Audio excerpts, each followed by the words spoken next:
Twitch, YouTube. Let me make sure that we're also up and running on Abstract. Let me do a quick refresh. Let's just see.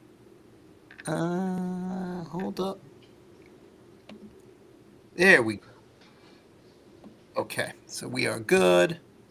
We should be good. We are live. So, welcome everybody. If you are listening or checking us out in the recording, we are here for an episode of Spredict Live to talk a little bit about F1. My name is Fred Endy. I am one of the founders of Spredict, and I am joining you from a hotel room in Atlantic City, where I am. Attending my youngest daughter's a cheer competition. And so I am excited to be here with two awesome people. I'm going to start by turning it over to Max to introduce himself and talk a little bit about Spredict and who we are and what we do. And then we'll introduce Alex before we talk a little about F1. So, Max, we'll turn over to you. Hey Fred, hey Alex, hey everyone. So I'm Max. I'm one of the three co-founders of Spredict. I'm based in France, and at Spredict we are providing a new experience of prediction gaming, which is currently turned to be on UFC, but very soon will be, of course, on F1. I can't wait.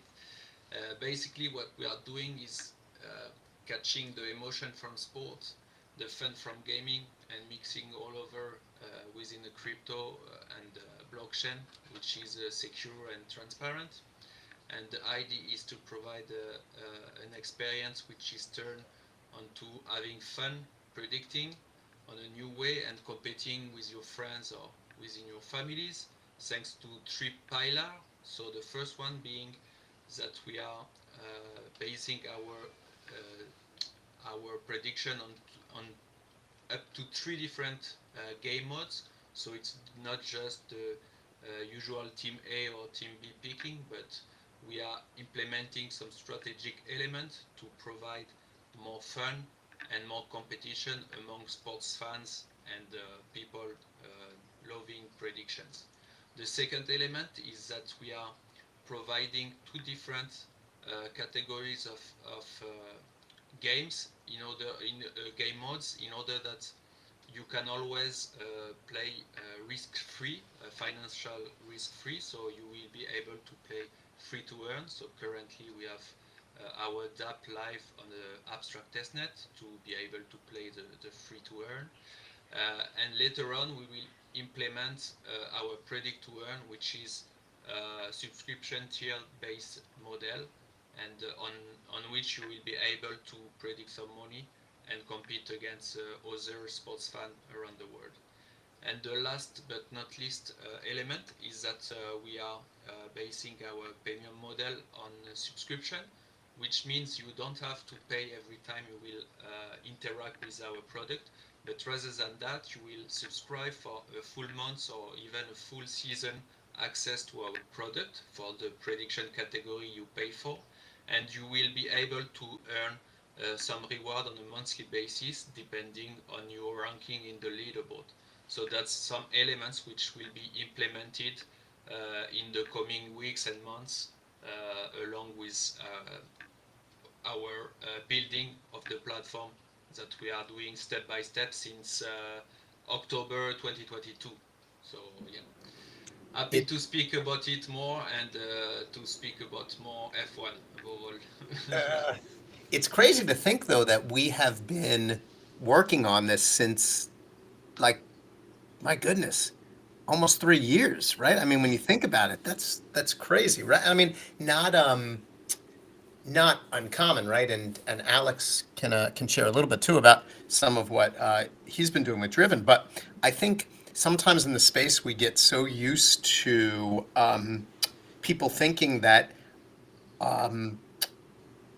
like things happen like so quick, right? I mean, that's one of the challenging parts about this space is that you still require a lot of time to build, right? And I think we get we get in the habit of thinking that things happen like so quick, right? So it's amazing to think that um, we've been building for 2.5 years at this point and have accomplished so much, and also that there's like still so many options, right, of what we can build and include, which is just awesome, you know? Yeah, I think because people are also used to the pace of the crypto markets and Sure. stuff, but not a lot realize the work that is needed to develop some smart contracts from scratch, and the full product, because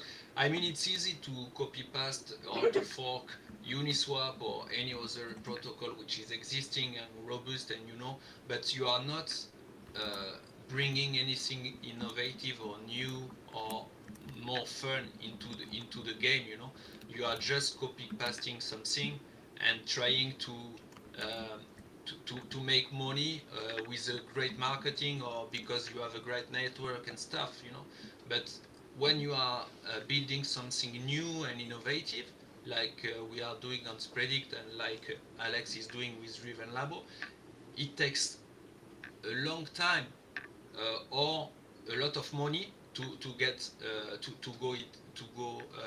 build to build it, sorry, faster. But nevertheless, it requires resources, knowledge, talent, and above all, the time to build the right community. Because if you don't have the community, then you can build everything you want. It won't work Yeah, because you don't have the community to support it on the back end. a So, hundred percent. so I think that, yeah, it could appear to be boring or long or, you know, or exhausting sometimes for some people, but when you are building the right thing, and you are passionate about, and you like to build it with people you appreciate and you have fun to work with, as we are doing with Predict, is yeah, I of course we like everything is ready tomorrow, but that's not the case. So you have to get patient and to work step by step. Agreed. So Definitely. I think that's a great transition, Alex, to you and talking a little bit about what you've been building, your approach, what the mission vision of Driven Labo is, and kind of like where where you've been focusing like your time and development over these last few months, and what you're looking forward to over the next months and years, etc. Yeah, yeah. Well, first of all, thanks for having me on the stream. Looking forward to doing a lot more of these as the F1 season picks up and we have a lot more to talk about.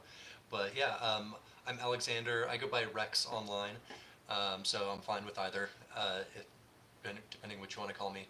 Um, but yeah, so I'm the founder of Driven Labo. We are an automotive Web3 product development studio, and the primary product that we've been working on bringing to market for a little over 6 months is an RWA app for people to collect fractional shares, get fractional ownership in ultra rare investment grade JDM vehicles and historically significant collector cars.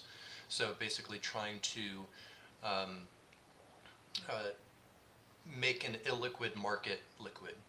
And there's I'm speaking with fellow car enthusiasts on the stream, but there's tons of us out there, whether we're in Web3, so many people in Web3 love cars and, can't wait for their Lambo when their meme coin bags moon.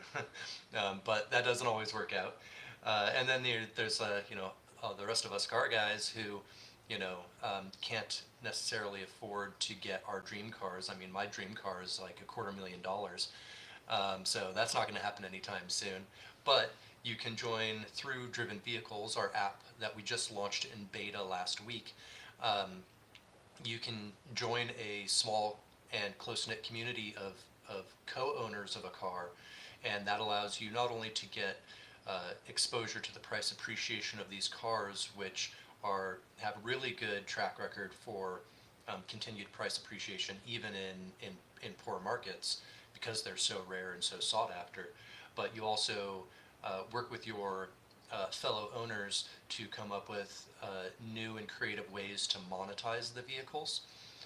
So there's going to be a few that are baked in just to the platform, such as we're working on basically building out a museum in the future where we're going to store all of our cars that are in the collection, and when people pay a um, admission fee to get in, a portion of that goes to the owners of the cars that are featured in the Awesome. collection. But also doing things like creating really entertaining content with all of the vehicles, and then that creates additional like ad revenue and sponsorships. Co-founders could go and pitch their car getting sponsored and maybe doing a custom livery to a company or companies, and that creates revenue for the car. They can create, let's say, merchandise around their cars, and a lot of like automotive YouTubers have done that, where basically they do a series building a car and then going and taking it to events, and that car becomes a celebrity in its own right, and they build merchandise around that. We could do NFTs that will be used in Web3 motorsport video games. So creates a really fun community where you can work together to do some amazing things with the cars, and also maybe get a chance to go and drive it at events. For an example, the first car that we're tokenizing is Paul Walker's '99 Ferrari 360 Modena, and that car is going to be featured at the Slush Motorsports Festival at Pikes Peak Speedway in May. And if That's you're a insane. shareholder of the car, then we'll take you out for a hot lap on the track, and other fun benefits like that. So yeah, I mean that's really the flagship product that we've been working on. As you said, it always takes longer than you expect. The app itself is pretty simple and minimalist, at least in its MVP form. And we anticipated it would take, maybe 3 months or so to put together, but that's never the case. Always double or triple your estimates on when it comes to software development. And then ultimately our goal is to really bring the global automotive enthusiast world on chain.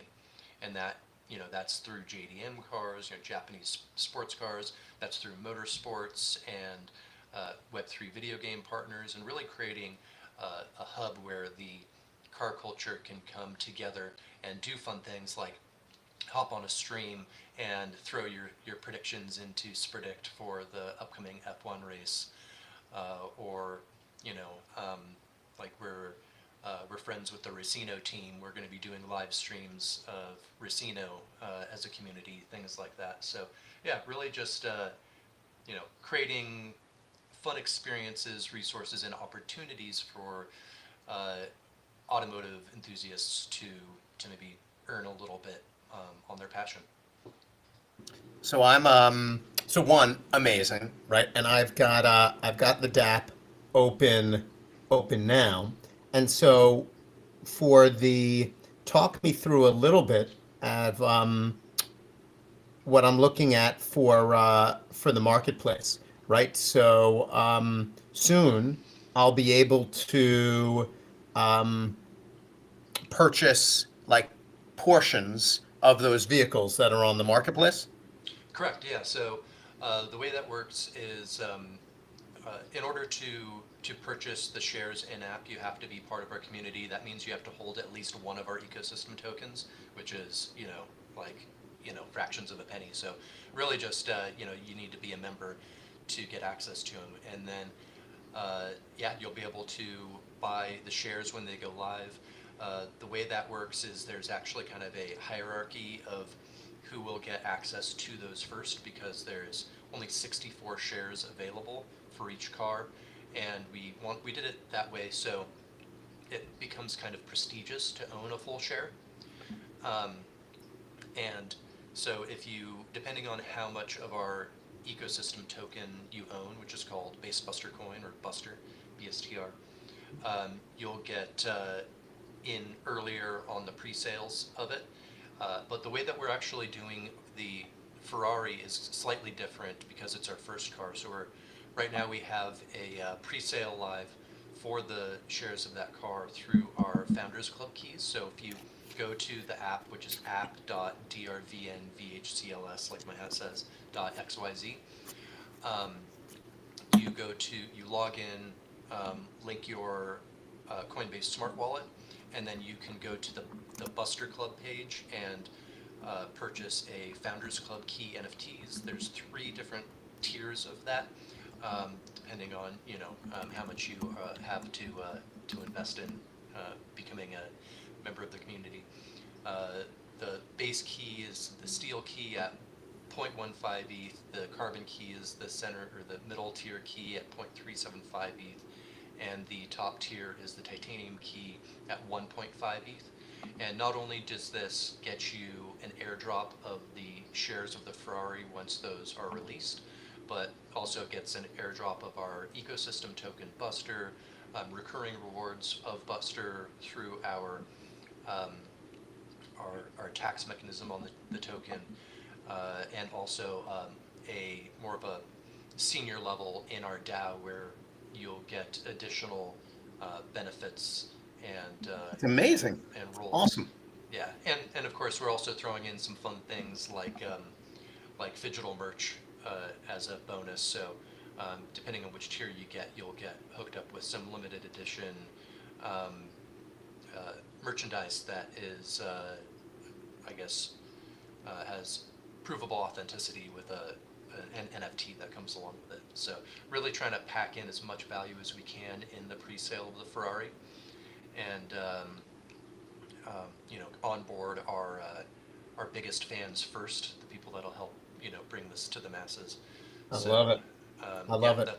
that's pretty much how it works. I like the GTR.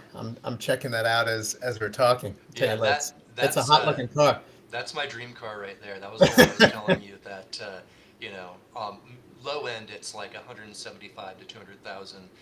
Yeah.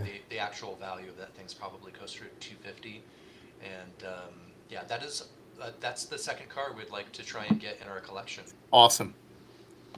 I love it. So very, very cool. What you're doing is just an amazing, I think, and Max, feel free to chime in. I mean, we've really tried to think about in building out Spredict, um, ways to think about how we connect what people love in Web 2 to the Web 3 space, right? And so for us, that's about building out game models, subscription services that allow people to predict, engage in really enjoyable gaming experiences, right? And um, to build it around Web3, but make it really accessible for people from the Web2 perspective. And I think what you're looking to do, Alex, is very similar in that. The love for cars, right, extends, right, whether you're a blockchain person or, you've never heard of blockchain before, right? But everybody can get behind like owning a piece of a really hot car, right? And so I think it's a really, really cool way to approach um, looking at investment in vehicles, love of driving culture, right? And also figuring out a way to show people like, here's how the idea of blockchain can live in this space, right? So I think it's a really, really cool structure. Thanks. Yeah, I mean, I think what we're both doing is tapping into some practical applications that have worked well in the Web 2 world. You guys are doing um, essentially a form of like fantasy motorsports, although not following the fantasy model exactly. Um, and we're doing a form of lack of a better term. I hate to use the term because the SEC could always be listening, but a form of investment. Um, but Not yeah, yet so so much. what was Not that? now. You know, thanks to Mr. D, there will be more relaxed. It seems. Yeah, exactly. Yeah, I mean, and we've been going through all of the processes necessary to make sure that this is all above board, and not going to land us in the crosshairs of the regulators. So I feel like I can use the I word without too much worry at this point. But yeah, I agree. I think it helps both of our the current administration helps both of what we're building. Yeah, absolutely. But yeah, what I love is that um, we both bring innovation.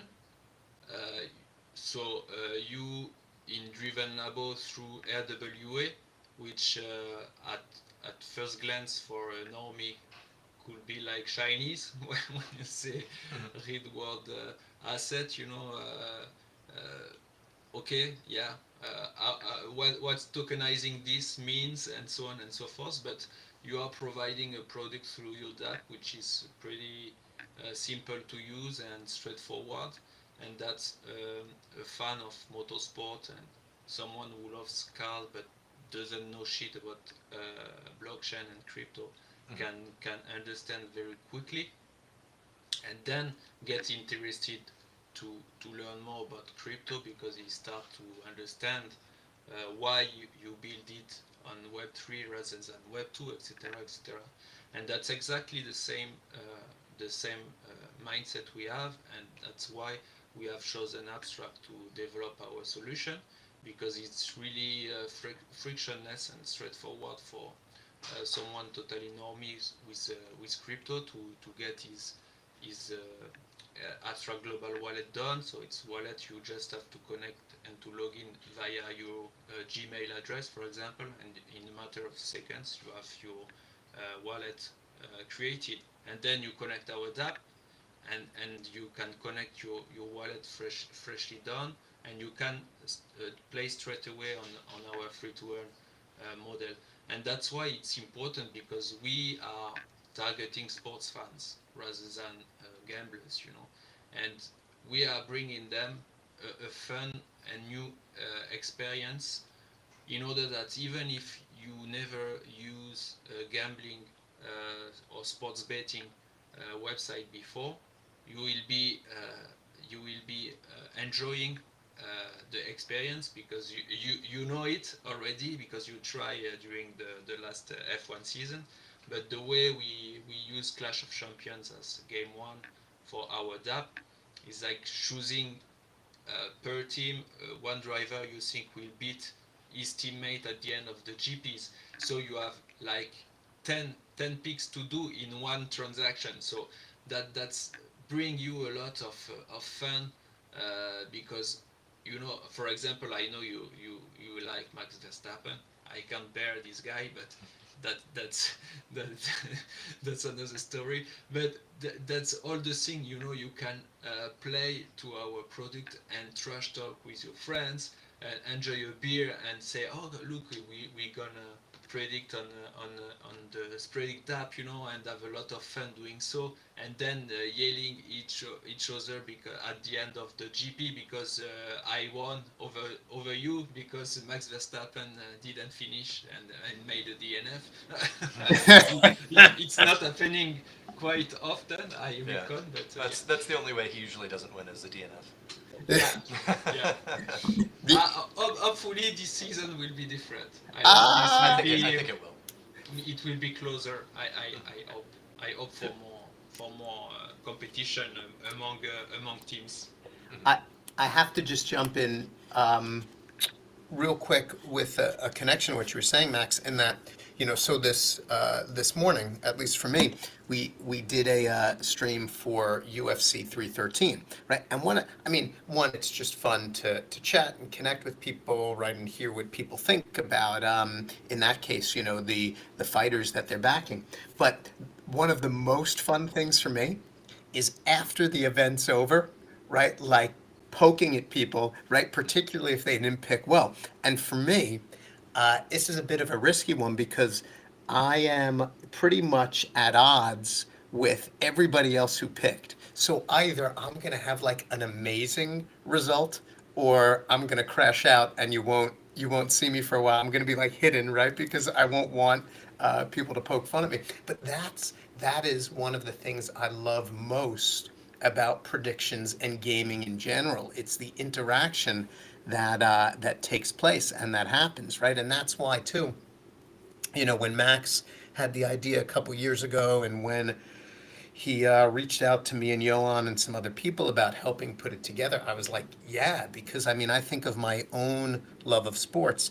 I'm in a variety of different fantasy groups during the year, right? And it's rarely um, it's rarely like me just betting by myself, right? I'm always doing it with other people, right? And so I'm very excited for when we scale and we have all these opportunities, right? And there's like so much banter back and forth, right? I can't wait until after uh, tonight's event is over so that I can start, hopefully, I hope, like DMing people and be like, oh, I'm sorry.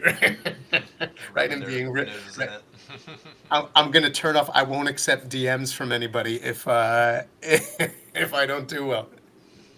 So guys, amazing. So let's talk a little bit about F1. What are some of Yeah. like the really big storylines that you're excited about? Yeah, I mean, I know I'm going to speak for Max on this one. I think we're all excited to see how well Lewis does in the Ferrari. For I sure. mean, Of I'm course. I'm a Red Bull fan. My fallback is McLaren. I think Norris is going to do extremely well in his career. Agreed. But seeing a legend like Lewis get into a legendary team like Ferrari, and they showed that they can have the pace last year, and they still had some bugs to work out and some issues with their strategy. But I think that if anybody can bring them back to contending for championships, it's going to be him. So, on Max's behalf, I'm excited for him. Yeah, I could add that, yeah, what I mentioned is that I think that there will be way more competition this season. I mean, it will be way closer than it was on the previous ones.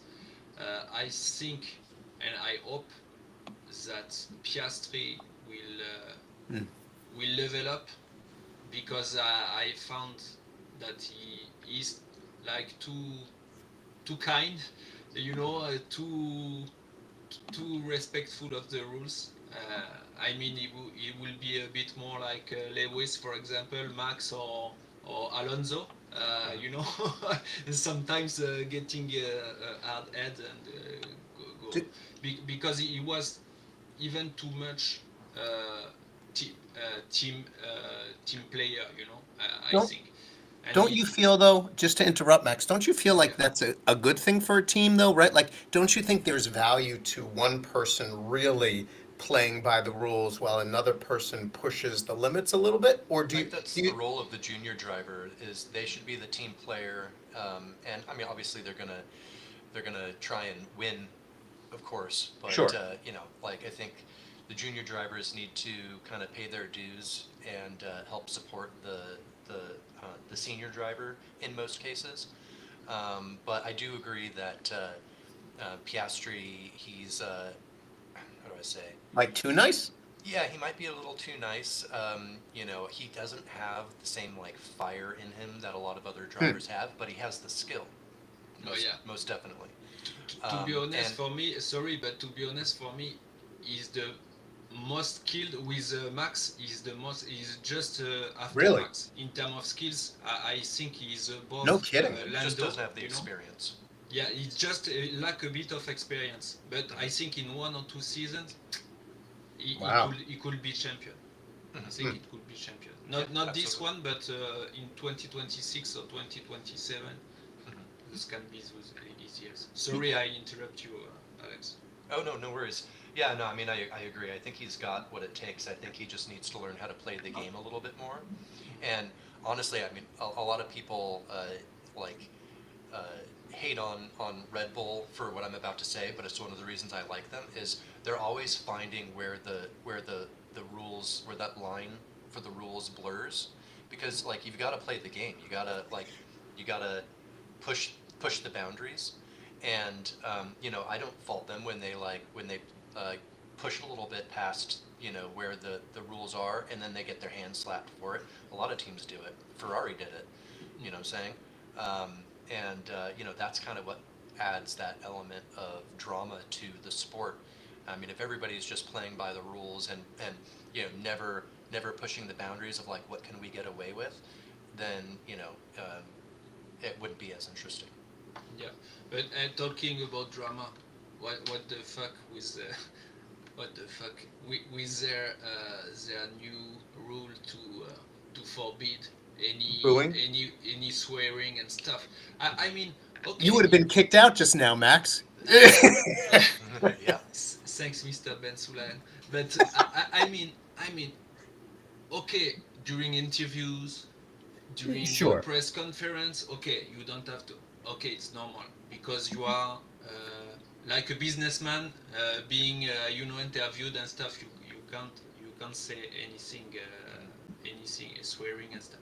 But bro, when you are driving a car which goes above 300 kilometers per hour, Yeah. and you are like doing something, if you mess with something you could die, Hmm. and shit, you can't say any Right. You should be any able to say swearing. fuck. Yeah, Absolutely. it's crazy. You Yeah. can't because put a mic on the mouth of a football player. Yeah. Oh, Yeah. oh my In God. fact, Max made that point in a press conference. That he's like, yeah, like if you were to mic up any football player, basketball player, Yeah, you're gonna get that all the time. They're mic'd 100%. up all the absolutely. time. Right. Absolutely. Just put off the mic. You want it for Netflix and stuff, for the show and for the entertainment. You want to put a mic because you want to hear the box stuff, the radio between the engineer and the pilot. But man, of course you will have some swearing Oh because yeah. those guys are competing at a very high level. So yeah, there are only 20 in the world who are able to drive at Right. this level. So yeah, So why did what and soon to be, I guess, 22, right? yeah, With Cadillac at some point, right? yeah. But did so why did they do it? What was the rationale? Why is that even a thing? Like why do they feel that they have to make it like so polite and so like what is the worry from the organization? I think I have my theories. What's your I think, theory? well, a large part of their audience is very European, Okay. and I think right now, European continent is kind of going through like there's more and more things that are unacceptable to say. There's like a lot more self censorship that's going on, Hmm. and so I feel like it's just kind of like let's say um, part of a trend of kind of tone policing people. Got it. In the U.S. we don't have that as much, and No, we don't. so I think for us and our sensibilities are like, who gives a shit? But Right. I can Right. see the politeness of like the current state of European culture kind of being like, no, we need to, not do anything that's going to offend anybody, and there might be a money aspect to it, like Hmm. a lot of the um, all the media companies that carry the streams, the live feed that is, maybe that's just something they don't want to deal with, and maybe forget to bleep it out, and then they get in trouble Sure. for airing a bad word, that sort of thing. That might be a component as well. Interesting. yeah, I agree with this theory, to be honest, because yeah, I'm living in Europe, and I can see that year after year you have less and less rights to do this or to do Hmm. that. Mhm. You are constantly, you know, restricted, getting restriction in many different fields. As you start to talk about it in 2020, when there was the first what the word in English, when there was COVID and they asked you to stay The at lockdown. home, Oh, Mhm. yeah. Yeah. A you know, lockdown. the lockdown, yeah, Yeah. and yeah, that from that moment, as long as you had a different opinion than the most people, you you were a complotist, So you you were crazy. And at the end we saw that it was all the opposite, in terms of all the shit around the vaccination and stuff. But Yeah. yeah, since that moment, everything, in my opinion, and that's how I see it, everything has turned into you need to think like most of people. I mean, like medias are telling you to think.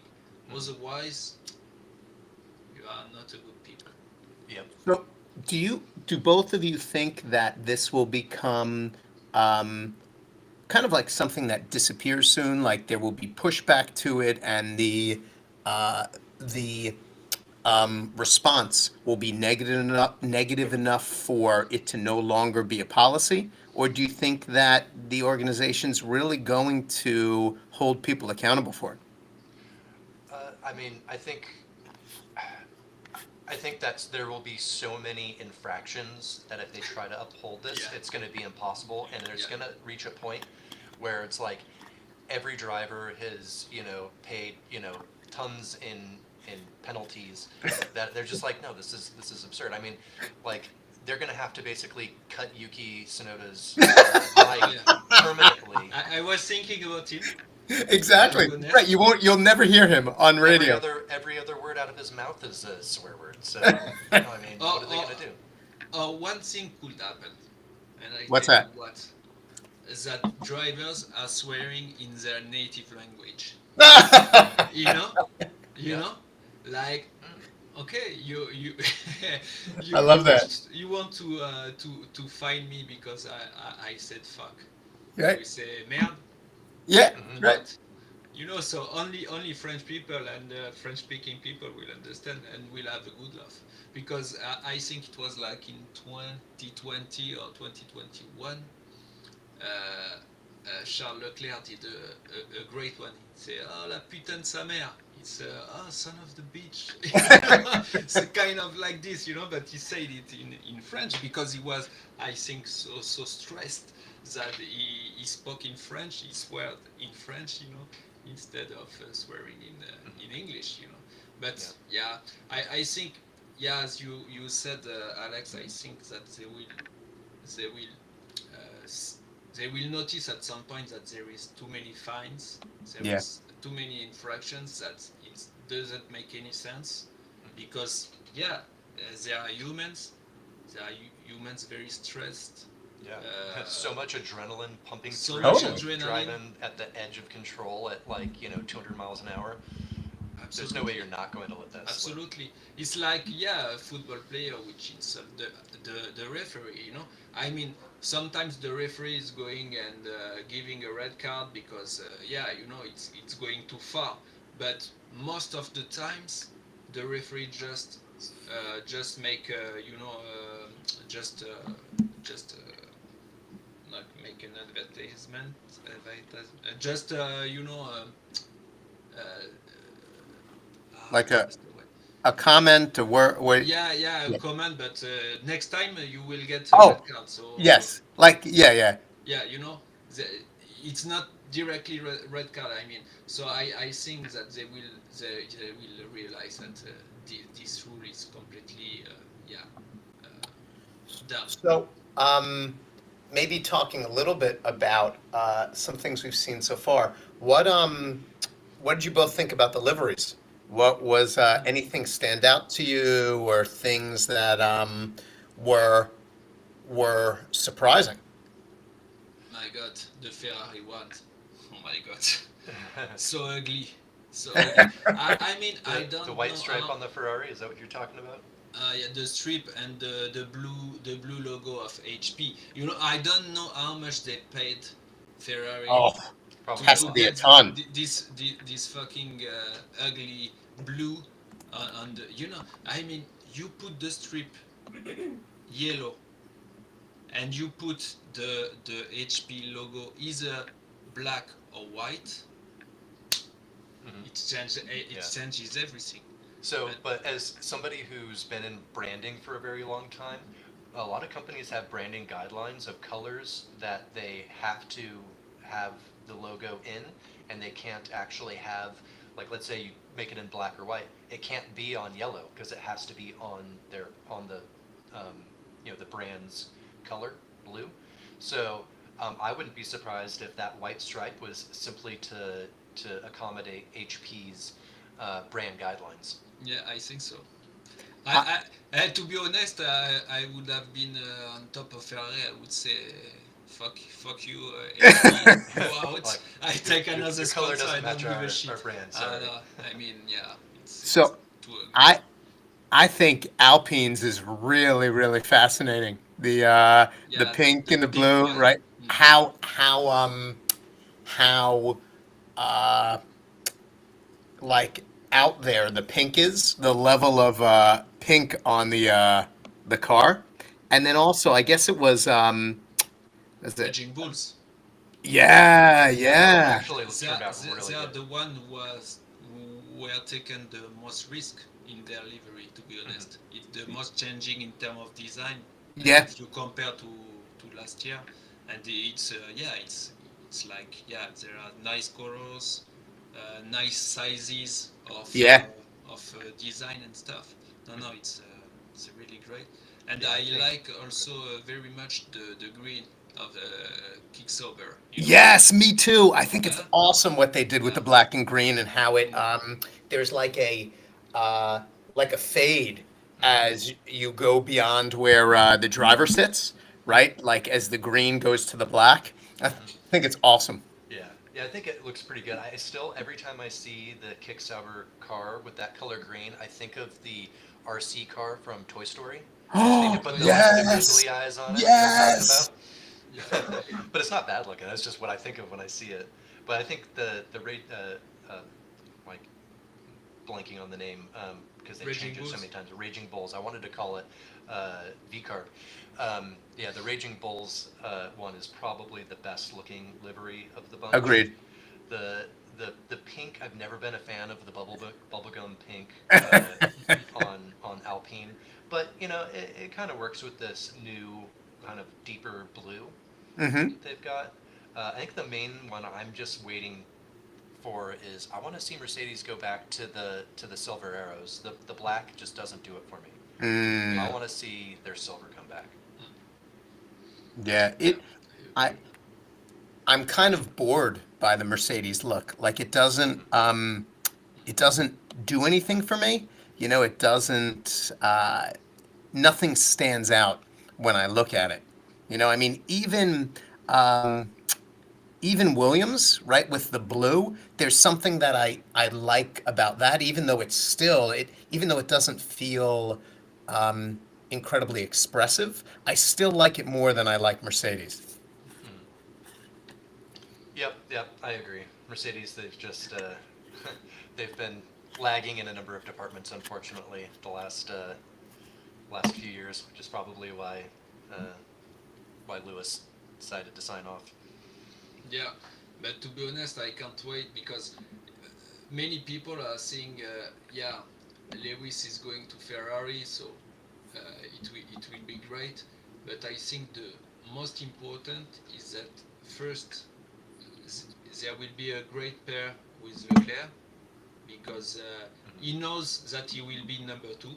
He knows, but he is smart enough to put himself into the position that he will learn from the champion and will take uh, as much tips he can from Lewis to be very performing after Lewis retires.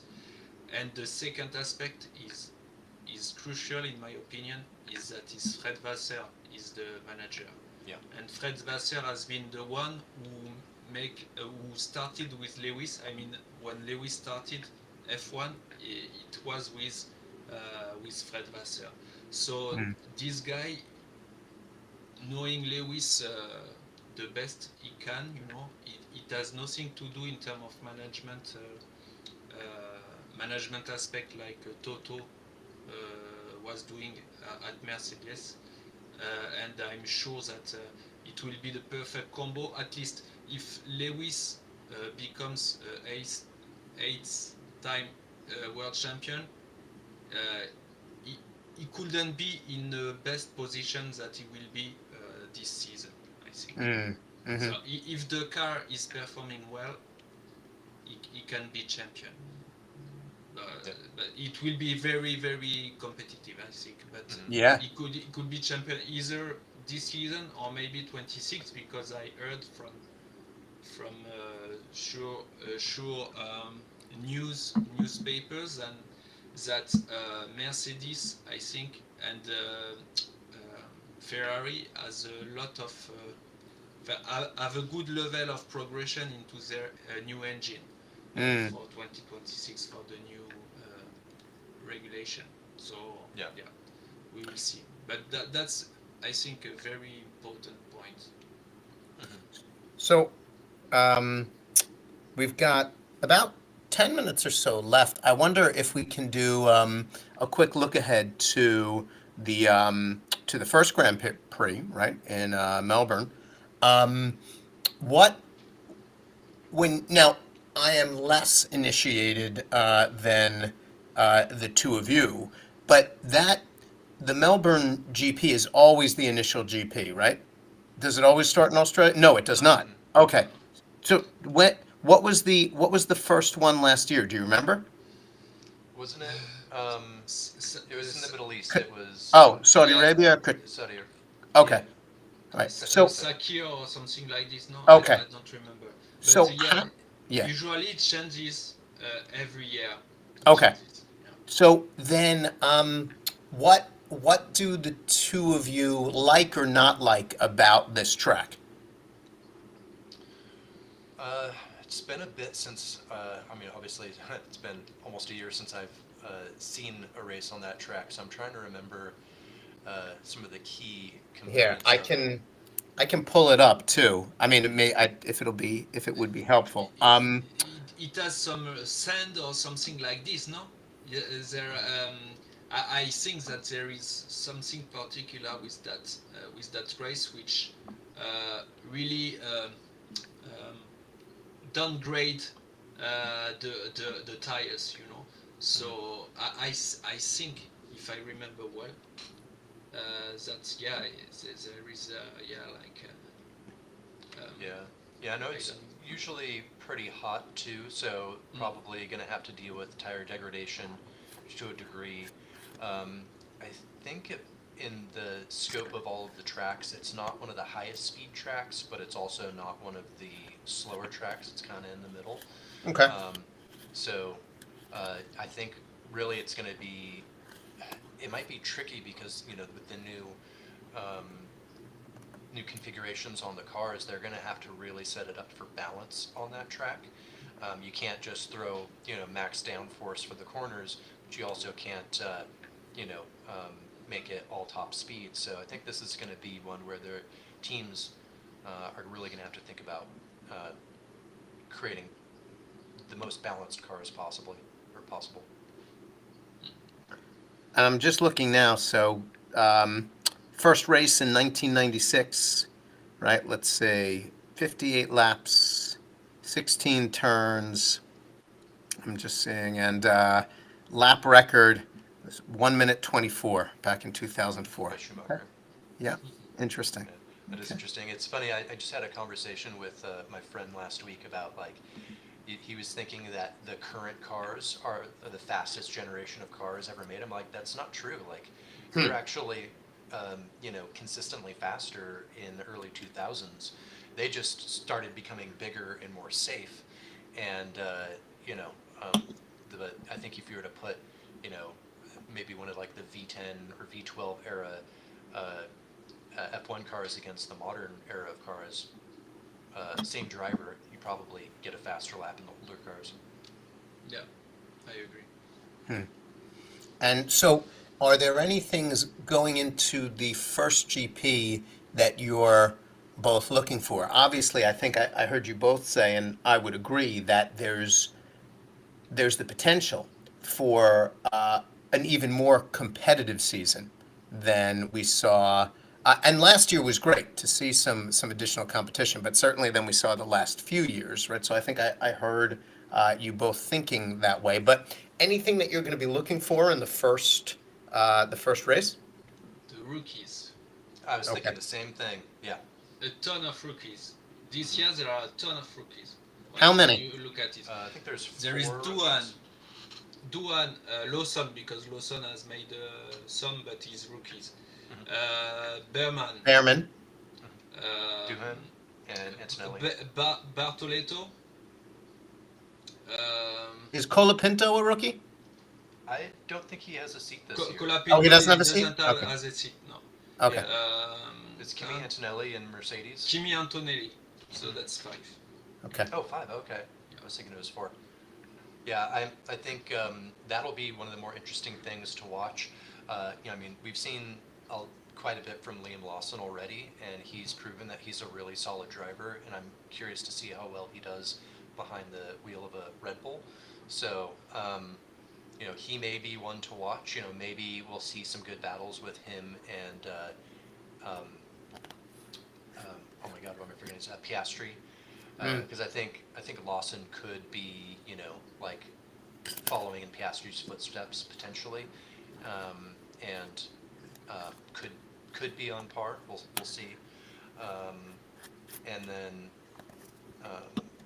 I mean, Behrman and Duhan, they're in the Haas and the Alpine, so they're just by virtue of the teams probably not going to be terribly competitive. But I think seeing Antonelli in the Mercedes, that'll be maybe a really good sign of how far Mercedes has come in between the last season, strictly just in the engineering side of things. Mm. Yeah, some comments I see on X and other social medias are that Mercedes extracted the most they could from Lewis to do the perfect car for 2025. Because if you look at it, there are always some struggling and stuff, which sometimes the Mercedes went well on some track, but the other track was a complete disaster. So it was quite odd to see that over a 2 weeks period the car went from top competitive to mid grid. So I saw some, again, maybe some complotist, but but there are some stuff that's circulating, like they extracted the most of knowledge from Lewis to do Mm. the best competitive car in 2025, to prepare 2026. But I don't know. To be honest, many people are I don't know the word in English, What's the encensé. word? What's the word in French? Encensé. So it's Excite? Is it excited? yeah, What? it's like giving a lot of skills to Antonelli, saying he will be a crazy driver and stuff. He Oh, will rock yeah. They're everything and stuff. So yeah. I think maybe, I don't know. I don't look at he failed his season, but I have the sentiment that he could disappoint at some point people, because many people giving him a lot of uh, Credit. Yeah. credit. Yeah, so he's good. There is no doubt about it. But I'm not sure that now he has what he needs to be a great driver. Pe- People seem to be kind of like simps for him. You know what I mean? Like that they're really that they're like in love with him. And yet that, and I don't want to take away from it, but not, there isn't that much of like a reason to love him that much. Yeah, he's Yeah, yet to prove himself. Right. But exactly. And for example, Lawson, as you mentioned, I think he has what it gets in terms of character. I mean, Hmm. he's strong, he's solid in his head. I'm sure that Red Bull has chosen him uh, to put Max in the seat to be again world champion. Because otherwise, if they were focused only on the skills and performance, they would have chosen Yuki, I think. But Yuki, in terms of mindset and team team thinking, isn't convenient, I think. For Yeah, he's his own worst enemy for Yeah. sure. Yes, 100%. I would agree with that. Mhm. So we've got like a minute or so left. Give me a kind of like a final takeaway from the two of you for as you look ahead to the season. Tell me who you think will end up um, winning the championship. Give me both the team and the driver. You know what I'm gonna say, Max? I I saw I'm you going to say the same thing, I think. I got to be honest. don't need to answer to that. Yeah, I mean, I think, just using history as our indicator is, I think Max is still the favorite to win. Uh, Max Verstappen, not the Max we're talking to today. So people aren't getting confused. Yeah, I think Verstappen's definitely got what it takes, and I think he's also looking towards the end of his career, probably in the next couple of years. Kind of going out on a high note. So I think he really has the focus um, to put in one last, uh, or at least maybe one or two last bids at the World Championship, and Red Bull historically has what it takes, at least over the last 5 years, to put him there. Um, my money is on Verstappen. How about you, Max? What do you think? Well, okay. I know who you think will win the championship. What about team? Mm, I would say I think that McLaren will be more competitive in terms of team Mhm. if Lando doesn't screw too much Mercedes because he screwed a bit last season. But if both are regular and make and perform well, so yeah, it will be very tight. I think very tight. Yeah. But yeah, my wish would be to see Lewis get another title before he's retiring. Yeah. But then if it is doesn't him, yeah, no, I can't say. Yeah. I can't say because I, it's hurting I know. myself too much to Let say. But yeah, let me say it for you, Max. I think here's what I think is going to happen. I actually would put I'd put some money behind McLaren to be the team that performs To best, get the and constructors championship. yeah, from the driver's side, I think I would go with Max Verstappen. Not because I like him particularly as a driver, but I don't I don't yet see the most direct competition. I think Hamilton could certainly take a championship. I mean, he's done it so many times already, right? Seven, right? Isn't that how many times at this point? Um, I'm just not sure. I'm not sure how he will.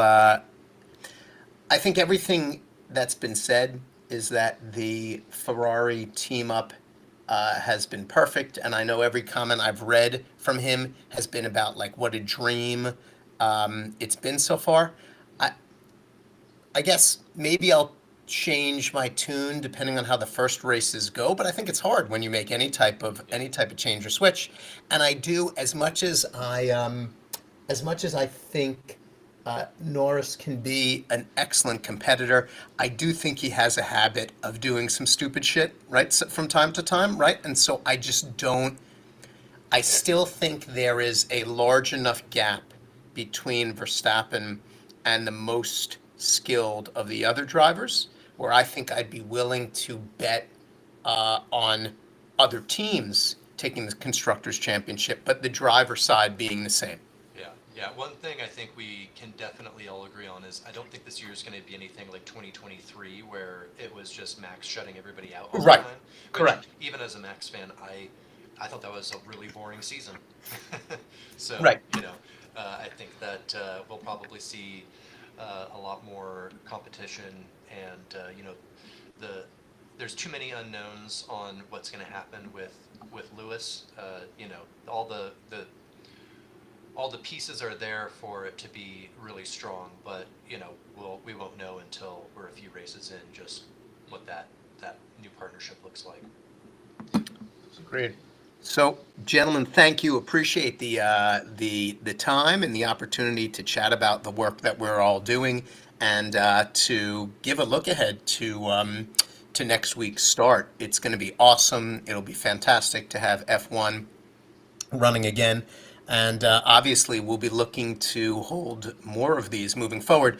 As we open up and expand to more and more sports, we'll be doing more and more streams, which will be great. And so, Alex, no doubt, we'll be tapping you to join us as often as you're available. And of course, Max, I know you will never say no to an F1 discussion. So thank you both. Thanks for the time. Enjoy the rest of your day and your evening. And thanks to everybody listening, whether live or to our recording. Thank you, guys. All right. Thanks, everyone. It was fun. Thank you, gents. Appreciate it. Great stream.